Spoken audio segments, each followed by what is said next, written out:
Let's talk about Casey Mize. The former number 1 overall pick had a rough MLB debut in 2020, pitching to a .699 ERA while allowing 2.22 home runs per 9 innings. However, Mize has come out strong in 2021, mostly thanks to a jump in velocity.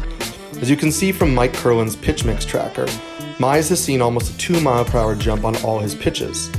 Since a hitter's batting average and ISO have been shown to decrease as a pitcher's velocity increases, Mize throwing 95 is certainly meaningful. Another useful change is that Mize has upped the usage of his splitter and four-seamer, cut back on his sinker, and scrapped his cutter in favor of a slider. The splitter is Mize's bread and butter pitch, so using it more is certainly a good thing. Mize commonly throws it to left-handed hitters, attacking them with a fastball splitter combo. The cutter was also a bad pitch for Mize last year, with a .331 expected batting average, .695 expected slugging percentage, and 90 mile-per-hour average exit velocity, so getting rid of it is a step in the right direction. Without the cutter, Mize now uses a fastball-slider splitter combo against righties, which attacks all levels of the strike zone.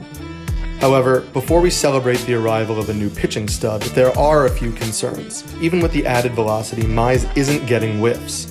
He only registered 5 whiffs in the start against Minnesota and 6 in the start against Houston.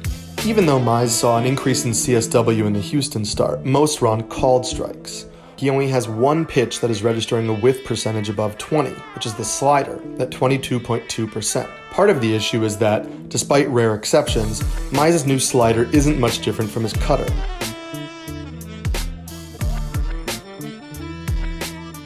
Perhaps he's gaining a feel for the pitch, but the slider and splitter both have clear splits between the current stats and expected stats, which means there could be regression coming. The last concern is that the splitter is getting far fewer whiffs this year, and Mize is getting less vertical movement on it, which could be a side effect of the added velocity. In short, the increased velocity is great, as is the move to a slider, but Mize still throws everything hard and hasn't been able to miss bats. I'd love to see him add back the movement to the splitter and gain more separation between the slider and the old cutter before I can get overly excited.